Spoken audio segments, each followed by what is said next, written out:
Hello दोस्तों। Political science के अंतर्गत यह हमारा तीसरा प्रैक्टिस सेट है। हालांकि इसके पहले हम कई प्रैक्टिस सेट और अपलोड कर चुके हैं, लेकिन वो काफ़ी शॉर्ट हैं। इसके पहले जो दो प्रैक्टिस सेट हैं वो लगभग 25-26 मिनट के प्रैक्टिस सेट हैं, जिसको आप लोगों ने काफ़ी पसंद किया। इस क्रम में यह हमारा तीसरा प्रैक्टिस सेट है, जिसको हम इसमें कुल लगभग 40-50 प्रश्नों को शामिल करेंगे। इसमें हमारा पहला प्रश्न है, किसने कहा है कि विधि इच्छा से अप्रभावित विवेक है? यह कथन है अरस्तु का। अरस्तु ने अपनी प्रसिद्ध पुस्तक पॉलिटिक्स में लिखा है कि जब व्यक्ति विधि व न्याय से परिपूर्ण होता है तो वह सर्वोत्तम होता है, लेकिन इससे अलग होने पर वह निकृष्ट बन जाता है। उसके अनुसार विधि इच्छा से अप्रभावित विवेक है। हमारा नेक्स्ट प्रश्न है, किसने विधिक और राजनीतिक संप्रभुता में भेद किया है? तो भेद किया है डायसी ने भेद दिया। डायसी के अनुसार लोकतांत्रिक शासन प्रणाली के संदर्भ में विधिक संप्रभुता एवं राजनीतिक संप्रभुता में भेद किया है। इसके अंतर्गत जो विधिक संप्रभुता है वो संसद है, और राजनीतिक संप्रभुता अर्थात निर्वाचक गण की इच्छा का प्रतिनिधित्व करता है। इसी के राजनीतिक विधिक और राजनीतिक संप्रभुता में डायसी के द्वारा भेद किया गया। फासिस्टों के अनुसार अधिकारों का क्षेत्र है इनका समाज, प्रकृति, संविधान या राज्य। तो इसका सही आंसर हो जाएगा राज्य। फांसीवादी जो विचारक हैं वो अपनी आस्था राज्य में रखते हैं। इनके अनुसार अधिकारों का क्षेत्र राज्य है। फांसीवादियों के लिए राज्य सर्वशक्तिमान है। इनके पास व्यक्ति के विरुद्ध सभी अधिकार हैं और कर्तव्य कोई नहीं है। ठीक है, सभी अधिकार व्यक्ति के विरुद्ध हैं, लेकिन कर्तव्य कुछ भी नहीं है व्यक्तियों के लिए। चौथा हमारा प्रश्न है, निम्नलिखित में से कौन एक समाजवाद और गांधीवाद के लिए असमान है? सामाजिक न्याय पर बल, शोषण के विरुद्ध, संपत्ति का समान वितरण या साधन की पवित्रता। इसका सही आंसर हो जाएगा साधन की पवित्रता। साधन की पवित्रता समाजवाद और गांधीवाद के मध्य असमान है। गांधी जी के अनुसार जैसा साधन होंगे वैसे ही साध्य होगा। गांधी जी ने साध्य और साधन दोनों की पवित्रता पर बल दिया है, इसीलिए कहा है साधन की पवित्रता पर बल दिया है। समाजवाद और गांधीवाद के लिए असमान है। हमारा नेक्स्ट प्रश्न है,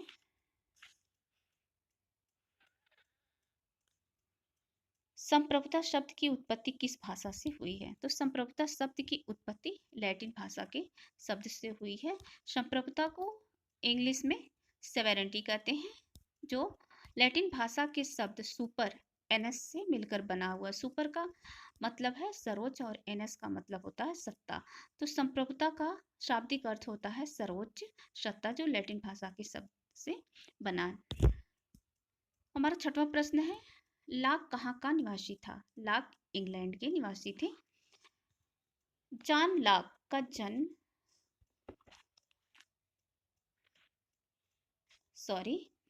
फिर से हम देखते हैं, जॉन लाक कहाँ का निवासी था? तो जॉन लाक इंग्लैंड के निवासी थे। जॉन लाक का जन्म 1632 ईस्वी में इंग्लैंड के समरसेट के रिंगटन नामक स्थान पर हुआ था। उनके पिता एक सुप्रसिद्ध वकील थे। अपने विरोधी विचारों के कारण लाक को 1683 ईस्वी में इंग्लैंड छोड़कर हॉलैंड में शरण लेनी पड़ी थी। हॉलैंड जो वर्तमान का नीदरलैंड है। हम नेक्स्ट प्रश्न देखते हैं। नेक्स्ट है हमारा, इसको सुमेलित करना है। इसमें दिया हुआ विकासवादी समाजवाद, फेबियन समाजवाद, वैज्ञानिक समाजवाद, काल्पनिक समाजवाद। इधर वैज्ञानिकों के समाजशास्त्रियों के नाम दिए हुए हैं, जिससे हमें मिलाना है। जैसा कि हम जानते हैं वैज्ञानिक समाजवाद के जनक किसको माने जाते हैं? कार्ल मार्क्स को माना जाता है। तो अगर हमारा एक भी हमको इसमें से एक भी आ रहा है तो हम उसी से सॉल्व कर लेंगे। वैज्ञानिक समाजवाद कार्ल मार्क्स, सी का ए तो यहाँ दिया हुआ है, इसका सी सही हो जाएगा। विकासवादी समाजवाद के हैं बर्नस्टाइन। फेबियन समाजवाद के हैं जीबी शाह। वैज्ञानिक समाजवाद के कार्ल मार्क्स और काल्पनिक समाजवाद के सेंट साइमन है। हमारा नेक्स्ट है 8वां प्रश्न है, भारतीय संविधान के किस भाग में पंचायतों का वर्णन है? तो भारतीय संविधान के भाग 9 में पंचायतों का उल्लेख किया गया है, जिसके अंतर्गत अनुच्छेद भाग 9 में अनुच्छेद 243 ए से लेकर 243 ओ तक इसका उल्लेख है, पंचायतों का वर्णन किया गया है। इसे संविधान के 73वें संशोधन द्वारा 1992 द्वारा स्थापित किया गया था। ठीक है, हमारा 9वां प्रश्न है, भारतीय संविधान की 12वीं अनुसूची में उल्लिखित नगरीय निकायों के निर्दिष्ट विषयों की संख्या है। तो जैसा कि हम सभी लोग जानते हैं, बहुत सिंपल प्रश्न है ये, कुल 18 विषय हैं और पंचायती राज के अंतर्गत कुल 29 विषय हैं और नगरीय निकायों में कुल 18 विषय का उल्लेख किया गया है, जो अनुच्छेद 12वीं अनुसूची के अंतर्गत अनुच्छेद 243 ब से लेकर है, इसमें कुल 18 विषय का उल्लेख किया गया है। हमारा नेक्स्ट प्रश्न है, राज्य के विकास में निम्नलिखित में से कौन से तत्व सहायक रहे हैं? तो ऑप्शन है रक्त संबंध, मनुष्य की सहज सामाजिक प्रवृत्ति, आर्थिक गतिविधियां, उपयुक्त सभी। तो इसका सही आंसर हो जाएगा उपयुक्त सभी, क्योंकि जैसा कि हम जानते हैं, राज्य की उत्पत्ति के ऐतिहासिक या विकासवादी सिद्धांत में प्रमुख तत्व हैं रक्त संबंध, मनुष्य की स्वाभाविक सामाजिक प्रवृत्ति, धर्म, युद्ध, आर्थिक गतिविधियां तथा राजनीतिक चेतना, जिसमें सबसे ज्यादा महत्वपूर्ण माना जाता है राजनीतिक चेतना को। वैसे इस ऑप्शन के हिसाब से इसमें हो जाएगा सभी। हमारा नेक्स्ट है,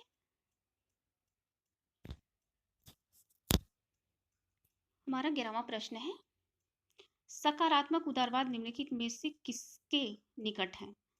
सकारात्मक उदारवाद निम्नलिखित में से किसके निकट है? तो ये लोकतांत्रिक समाजवाद की, राष्ट्रीय समाजवाद की, श्रेणी समाजवाद की या संशोधन समाजवाद की। तो इसका सही आंसर हो जाएगा लोकतांत्रिक समाजवाद के।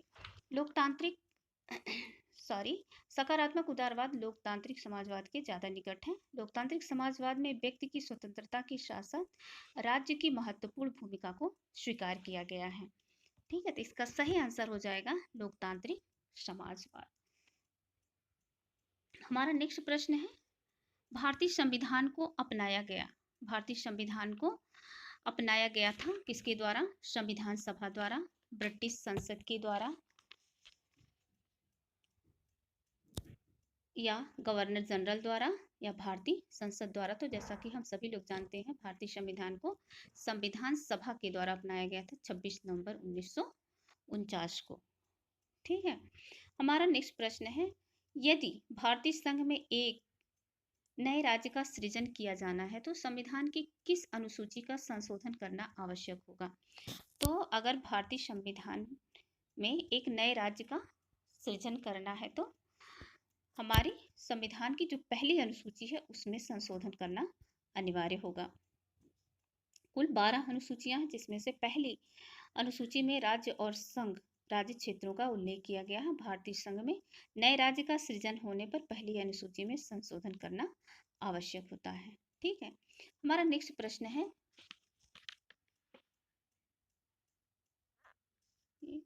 यहाँ है। ठीक है, हमारा 14वां प्रश्न है, कांग्रेस ने अपने पूर्ण स्वराज के उद्देश्य को किस अधिवेशन में निर्धारित किया?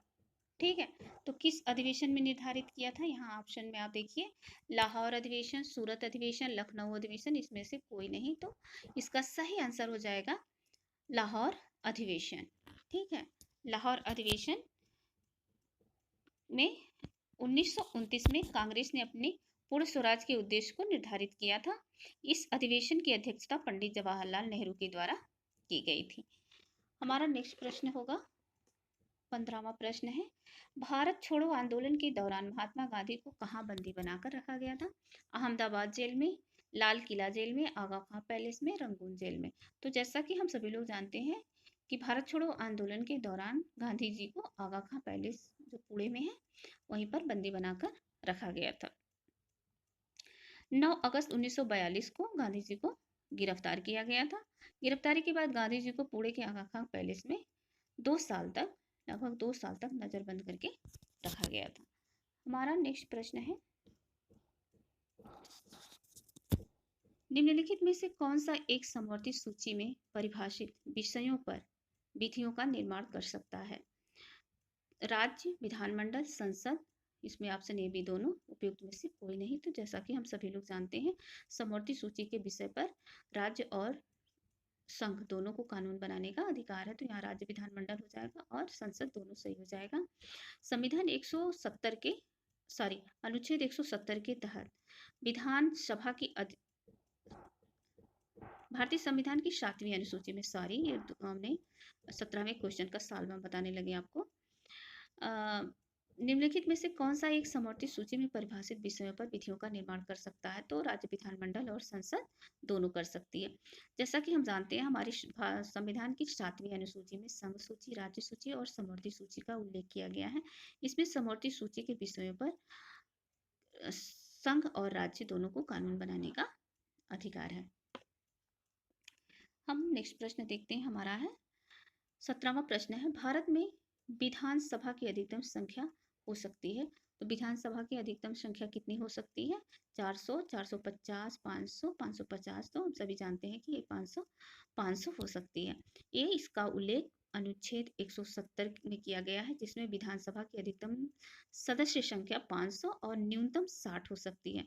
कुछ राज्य हैं अपवाद स्वरूप, जिसको वर्तमान में सबसे छोटी विधानसभा एवं संघ राज्य क्षेत्रों में पुडुचेरी है, जिसकी 33 है। ठीक है, इसमें सिक्किम है, राज्यों में सिक्किम है जिसकी 32 है। हमारा नेक्स्ट प्रश्न है,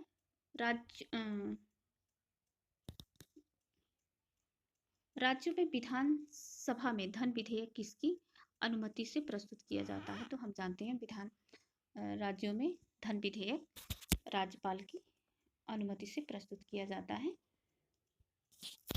ठीक है, ये सब क्वेश्चन काफ़ी सिंपल है, जो सब लोग कर लेंगे। अब देखते हैं, हम आते हैं कुछ विचारकों से प्रश्न है। इसमें पूछ रहा है, बिलोवी के अनुसार निम्नलिखित में से कौन सा राज्य का आवश्यक तत्व नहीं है? भूमि, जनता, शासन तंत्र, संविधान। तो भूमि को, बिलोवी ने भूमि को राज्य के लिए आवश्यक तत्व नहीं माना है। बिलोवी के अनुसार जनता, शासन तंत्र और संविधान को राज्य के लिए आवश्यक तत्व माने हैं। हमारा 20वां प्रश्न है, हमारा नेक्स्ट हम देखते हैं, राष्ट्रपति के बारे में निम्नलिखित में से कौन सा कथन सत्य है? सत्य पूछ रहा है। भारत का राष्ट्रपति लोकसभा का सदस्य होगा? बिल्कुल नहीं होगा। वह राज्यसभा का सदस्य होगा? बिल्कुल नहीं। राज्य की विधानसभा का सदस्य हो सकता? बिल्कुल नहीं हो सकता है। वह संसद के किसी भी सदस्य या किसी भी राज्य की विधानसभा का सदस्य नहीं होगा। तो राष्ट्रपति के लिए अनिवार्य है कि वह न तो संसद का सदस्य होगा, न राज्यों के विधानमंडल का सदस्य होगा। हालांकि इसके निर्वाचक मंडल में ये संसद के दोनों सदन के निर्वाचित सदस्य और राज्यों की विधानसभाओं के निर्वाचित सदस्य भाग लेते हैं, लेकिन वो इनमें से किसी एक का भी भाग नहीं होता है। हमारा नेक्स्ट प्रश्न है, हम देखते हैं,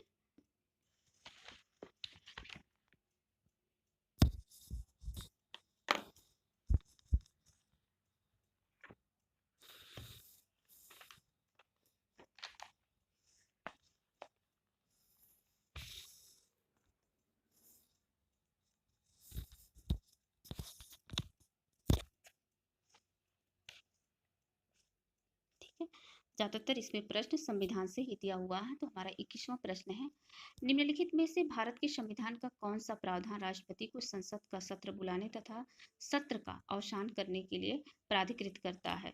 तो संविधान का अनुच्छेद 85 जो है यह उससे संबंधित है। हम नेक्स्ट देखते हैं, संविधान में उल्लिखित मौलिक अधिकारों को कौन निलंबित कर सकता है? तो संविधान में मौलिक अधिकारों को निलंबित करने का अधिकार किसको है? तो यह है राष्ट्रपति को। आपातकाल के दौरान राष्ट्रपति द्वारा ये सभी अधिकार, जैसा कि हम जानते हैं, अनुच्छेद 20 और 21 को छोड़कर सभी अधिकार निलंबित कर दिए जाते हैं। ठीक है, हम इसमें देखते हैं, भारतीय संविधान के अंतर्गत कितने प्रकार के आपातकाल का उल्लेख किया गया है? तो भारतीय संविधान के अंतर्गत 3 प्रकार के आपातकाल का उल्लेख किया गया है। ठीक है, तुम्हारा 24वां प्रश्न है, फोर एसेज ऑन लिबर्टी के लेखक कौन है? Mill, Green, Laski, Isaiah Berlin. तो इसके लेखक है Isaiah Berlin. Four essays on liberty के लेखक है आइजा बर्लिन। प्राकृतिक अवस्था वाले मनुष्य को आदर्श बर्बर की संज्ञा किसने दी है? ठीक है, हाब्स ने, जॉन लॉक ने, रूसो ने, इसमें से कोई नहीं। तो यहाँ थोड़ा सा कंफ्यूजन हाब्स और रूसो में हो सकता है, लेकिन आदर्श बर्बर की बात कर रहा है, सिर्फ बर्बर की बात करता तो हाब्स होता, लेकिन आदर्श बर्बर की बात कर रहा है तो यहाँ पे कौन हो जाएगा? रूसो हो जाएगा। इनमें से निम्न में से किसने भारत के संविधान को अर्ध संघात्मक के रूप में परिभाषित किया है? तो अर्ध संघात्मक के रूप में परिभाषित किया है केसी वेयर ने। केसी वेयर ने भारतीय संविधान को अर्ध संघात्मक के रूप में प्रस्तुत किया है। जैसा कि यहाँ पे अर्ध संघात्मक दिया हुआ है, यहाँ पे केसी वेयर हाफ हाफ है, तो यहाँ पे हम इसका सही आंसर ऐसे लगा सकते हैं एक कोट के माध्यम से।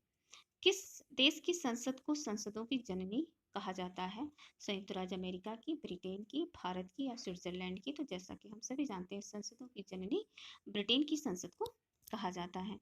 किस देश में व्यवस्थापिका का उच्च सदन सर्वोच्च अपीलीय न्यायालय का कार्य करता है? तो किस देश में करता है? ब्रिटेन में, अमेरिका में, चीन में या फ्रांस में? तो इसका सही आंसर हो जाएगा ब्रिटेन में। लोकमान्य के नाम से प्रसिद्ध है, बहुत सिंपल सवाल है। लोकमान्य बाल गंगाधर तिलक को लोकमान्य के नाम से भी जाना जाता है। निम्न में से कौन सा नारा सुभाष चंद्र बोस ने दिया था? जय हिंद, तुम मुझे खून दो मैं तुम्हें आज़ादी दूंगा। ये दोनों ही अधिकार, सॉरी, दोनों नारा बोस से संबंधित है। जय हिंद, तुम मुझे खून दो मैं तुम्हें आज़ादी दूंगा, ये है सुभाष चंद्र बोस का। यहाँ देख लेते हैं, अभी तक दिख नहीं रहा था आपको, इसके लिए हम क्षमा प्रार्थी हैं आपसे। निम्न में से कौन सा नारा सुभाष चंद्र बोस ने दिया था? जय हिंद, तुम मुझे खून दो मैं तुम्हें आज़ादी दूंगा। ये है दोनों नारा सुभाष चंद्र बोस जी का है। हम नेक्स्ट देखते हैं, हमारा नेक्स्ट प्रश्न है 31वां प्रश्न है, निम्नलिखित में से कौन सा संविधान संशोधन, देखते हैं, कह रहा है निम्नलिखित में से कौन सा संविधान संशोधन यह कहता है कि ग्राम पंचायत में 1/3 सीटें महिलाओं के लिए आरक्षित होनी चाहिए? तो ये 73वां संविधान संशोधन, जैसा कि हम जानते हैं 1992 में किया गया था। इसमें 33% सीट महिलाओं के लिए आरक्षित है। नेक्स्ट है हमारा, पंचायत स्तर पर राज्य सरकार का प्रतिनिधित्व कौन करता है? तो पंचायत स्तर पर राज्य सरकार का प्रतिनिधित्व पंचायत सचिव करता है।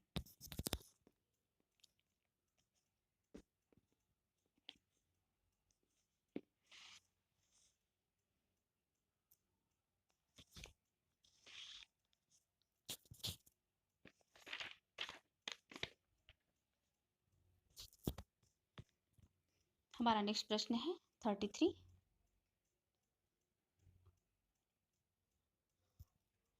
गुटनिरपेक्ष के लौह नियम से कौन संबंधित है? Robert, Michels, Duverger, Mosca, Lenin. तो गुटनिरपेक्ष के लौह नियम से संबंधित है रॉबर्ट मिचेल्स। संयुक्त राष्ट्र संघ में हिंदी में भाषण देने वाले प्रथम भारतीय नेता कौन थे? तो हम सभी लोग जानते हैं अटल बिहारी वाजपेयी ने। वाजपेयी पहले ऐसे भारतीय थे जिन्होंने संयुक्त राष्ट्र संघ में हिंदी में भाषण दिया था।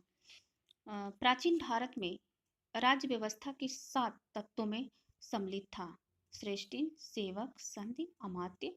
तो इसमें अमात्य सही हो जाएगा, जैसा कि मनु और कौटिल्य दोनों ने सप्तांग सिद्धांत का उल्लेख किया था, जिसमें अमात्य है। राज्य विकास है, निर्माण नहीं, यह कथन किसका है? तो यह कथन है गार्नर का। गार्नर का है राज्य का विकास हुआ है, निर्माण नहीं हुआ है। ठीक है, तो ये इसका कथन, ये सही हो जाएगा गार्नर। निम्नलिखित में से कौन सा विचारक अफलातून के नाम से जाना जाता है? तो अफलातून के नाम से प्लेटो जाना जाता है। निम्नलिखित में से कौन सी पुस्तक प्लेटो द्वारा नहीं लिखी गई है? Apology, Crito, Euthydemus, the art of war. तो ये the art of war Machiavelli की है, न कि प्लेटो की है। प्रथम गुटनिरपेक्ष सम्मेलन का आयोजन कहाँ किया गया था? तो पहला गुटनिरपेक्ष सम्मेलन का आयोजन बेलग्रेड में हुआ था। निम्नलिखित में से कौन सही सुमेलित नहीं है? यहाँ राजधानी पूछ रहा है, राज्य और राजधानियां हैं। बिहार की राजधानी पटना, त्रिपुरा अगरतला, सिक्किम की कहाँ है? गंगटोक है, न कि इम्फाल। अरुणाचल प्रदेश ईटानगर, ये सही है। सिक्किम गलत है, सिक्किम की राजधानी इम्फाल नहीं है। कार्यपालिका का प्रमुख कार्य क्या है? कानून बनाना, न्याय करना, प्रशासन चलाना, कूटनीति करना। बहुत ही सिंपल प्रश्न है, इसका क्या काम है? प्रशासन चलाना। संसद की कार्यवाही में शून्यकाल का क्या अर्थ है? तो समय जिसमें सदस्यों द्वारा पूछे गए प्रश्नों का उत्तर दिए जाते हैं। प्रश्नकाल के बाद का 1 घंटे का समय जिसमें कोई कार्यसूची नहीं निश्चित रहती है। इसका यही सही हो जाएगा, बी ऑप्शन इसका सही हो जाएगा। हालांकि ये आपको दिख नहीं रहा है। ठीक है, आप इस प्रश्न को देख लीजिए, 42वां प्रश्न को, जिसमें पूछ रहा है संसद की कार्यवाही में शून्यकाल का क्या अर्थ है। ठीक है, शून्यकाल का क्या अर्थ है? तो शून्यकाल का प्रश्नकाल के बाद का जो 1 घंटे का समय होता है उसको शून्यकाल कहा जाता है। और ये वो भी शायद नहीं दिख रहा होगा। कार्यपालिका का प्रमुख कार्य क्या है? तो कार्यपालिका का प्रमुख कार्य है प्रशासन चलाना। 41वां प्रश्न। 42, कुल हमने इसमें 42 प्रश्नों को लिया हुआ है, जिसका कुछ का तो हमने साल बताया जो बहुत सिंपल थे, उसी का हमने व्याख्या नहीं की है। बाकी अगर आप लोग चाहेंगे तो हम नेक्स्ट वीडियो में सभी के जितने भी प्रश्न हम शामिल करेंगे उसमें सबका व्याख्या सहित हल आपको बताएंगे। हमारे वीडियो को आप देखिए, उसको लाइक करिए, शेयर करिए, सब्सक्राइब करिए। ठीक है, आपको देखने के लिए धन्यवाद। प्लीज़ आपसे हाईली रिक्वेस्टेड, आप हमारी वीडियो को सब्सक्राइब करिए, हमारे चैनल को सब्सक्राइब करिए। धन्यवाद।